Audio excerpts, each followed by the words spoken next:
अगर आप सफल होना चाहते हैं तो स्टीव जॉब्स की यह स्पीच जरूर सुनें।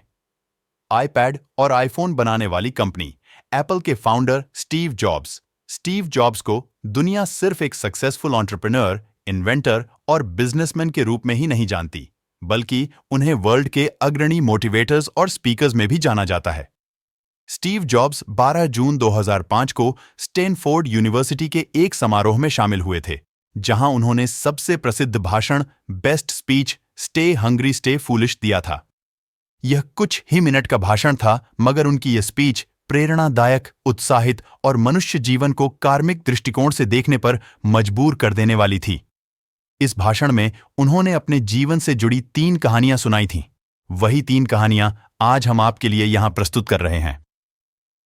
पहली कहानी जिंदगी की छोटी छोटी घटनाएं जोड़ने और समझने के बारे में है, कनेक्टिंग डॉट्स।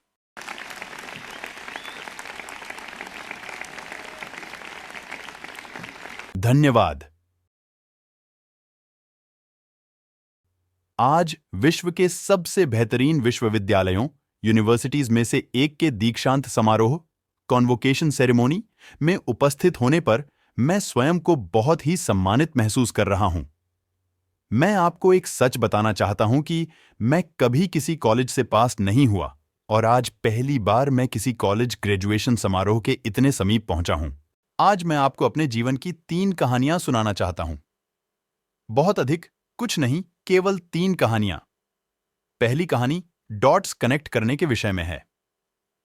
रीड कॉलेज में एडमिशन लेने के 6 महीने के अंदर ही मैंने पढ़ाई छोड़ दी, लेकिन मैं उसके 18 महीने बाद तक वहां किसी तरह आता जाता रहा। तो प्रश्न यह है कि मैंने कॉलेज क्यों छोड़ा? वास्तव में इसकी शुरुआत मेरे जन्म से पहले की है। मेरी जन्म देने वाली माता एक यंग अविवाहित ग्रेजुएट छात्रा थी और वह मुझे किसी और को अडॉप्शन के लिए देना चाहती थी। किंतु उनकी यही इच्छा थी कि कोई कॉलेज ग्रेजुएट ही मुझे अडॉप्ट करें। इस प्रकार सब कुछ सेट था और मैं एक वकील और उसकी पत्नी के द्वारा अडॉप्ट किया जाने वाला था कि अचानक उन्होंने अपना विचार बदल दिया और निर्णय लिया कि वास्तव में उन्हें एक लड़की चाहिए। इसलिए तब आधी रात को मेरे माता-पिता, जो तब वेटिंग लिस्ट में थे, उनको कॉल करके बताया गया कि हमारे पास एक बेबी बॉय है, क्या आप उसे गोद लेना चाहेंगे? और उन्होंने तुरंत हां कर दी। बाद में मेरी जन्म देने वाली माता को पता चला कि मेरी माता कॉलेज से ग्रेजुएट नहीं है और पिता तो हाई स्कूल भी पास नहीं है। इसलिए उन्होंने अंतिम अडॉप्शन पेपर साइन करने से मना कर दिया। लेकिन कुछ महीनों के बाद मेरे होने वाले माता-पिता के मुंह कॉलेज भेजने के वचन देने के कारण वह मान गईं।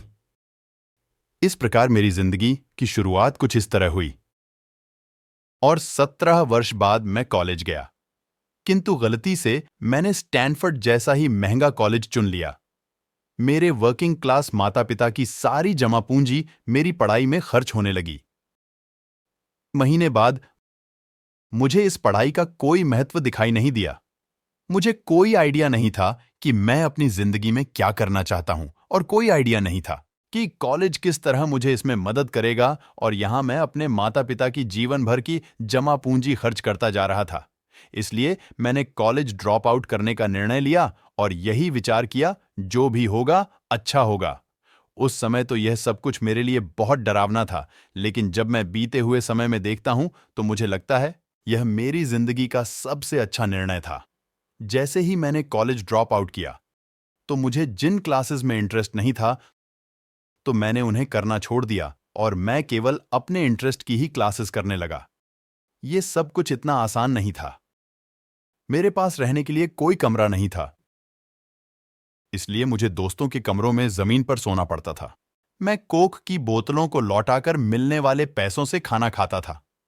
मैं प्रत्येक रविवार रात को 7 मील पैदल चलकर हरे कृष्णा मंदिर जाता था, जिससे कि सप्ताह में कम से कम एक दिन पेट भरकर खाना खा सकूं।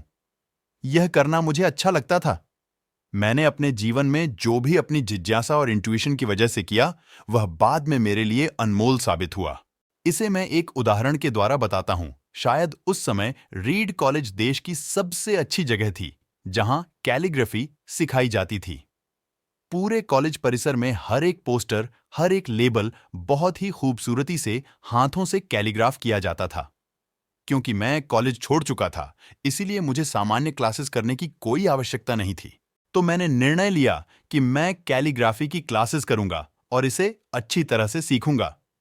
मैंने सेरिफ और sans सेरिफ टाइप फेसेस के बारे में सीखा, अलग अलग अक्षरों के बीच में स्पेस वेरी करना सीखा और किसी अच्छी टाइपोग्राफी को क्या अच्छा बनाती है, यह भी सीखा। यह खूबसूरत था, ऐतिहासिक था, इतना आर्टिस्टिक था कि इसे विज्ञान द्वारा कैप्चर नहीं किया जा सकता था। और यह मुझे बहुत ही आकर्षक लगता था। उस समय ऐसा कोई भी विचार नहीं था कि मैं इन चीजों का प्रयोग कभी अपने जीवन में करूंगा। लेकिन जब 10 साल बाद हम पहला मैकिन्टॉश कंप्यूटर बना रहे थे, तब मैंने इसे मैक में डिजाइन कर दिया और ये खूबसूरत टाइपोग्राफी वाला विश्व का पहला कंप्यूटर बन गया। अगर मैंने कॉलेज में केवल कैलीग्राफी में ही प्रवेश नहीं लिया होता, तो मैक में कभी मल्टीपल टाइप फेसेस या प्रोपोर्शनली स्पेस्ड फॉन्ट्स नहीं होते। और क्योंकि विंडोज ने मैक की कॉपी की थी, तो किसी भी पर्सनल कंप्यूटर में यह सब नहीं होता। अगर मैंने कभी ड्रॉप आउट ही नहीं किया होता, तो मैं कभी कैलीग्राफी की वो क्लासेस नहीं कर पाता और फिर शायद पर्सनल कंप्यूटर में जो फॉन्टस होते हैं वो होते ही नहीं। अवश्य ही जब मैं कॉलेज में था तो भविष्य में देखकर इन डॉट्स को कनेक्ट करना असंभव था। लेकिन 10 साल बाद जब मैं बीते हुए समय में देखता हूं तो सब कुछ बिल्कुल स्पष्ट नजर आता है। आप कभी भी भविष्य को देखकर डॉट्स कनेक्ट नहीं कर सकते हैं, आप केवल पीछे देखकर ही डॉट्स कनेक्ट कर सकते हैं। इसलिए आपको विश्वास करना होगा कि अभी जो भी हो रहा है वह आगे चलकर किसी न किसी तरह आपके फ्यूचर से कनेक्ट हो जाएगा। आपको किसी न किसी में विश्वास करना ही होगा, अपने गट्स में, अपने भाग्य पर, अपनी जीवन पर, अपने कर्म में या किसी न किसी चीज में विश्वास करना ही होगा। क्योंकि इस बात में विश्वास रखना कि आगे चलकर डॉट्स कनेक्ट होंगे, आपको अपने दिल की आवाज सुनने की हिम्मत देगा, उस समय भी जब आप बिल्कुल अलग रास्ते पर चल रहे होंगे, और यही बात आपको अन्य लोगों से अलग बनाएंगी। यहां पर मेरी पहली कहानी कनेक्टिंग डॉट्स खत्म होती है। स्टीव जॉब्स की दूसरी कहानी लव एंड लॉस देखने के लिए डिस्क्रिप्शन बॉक्स में जाएं।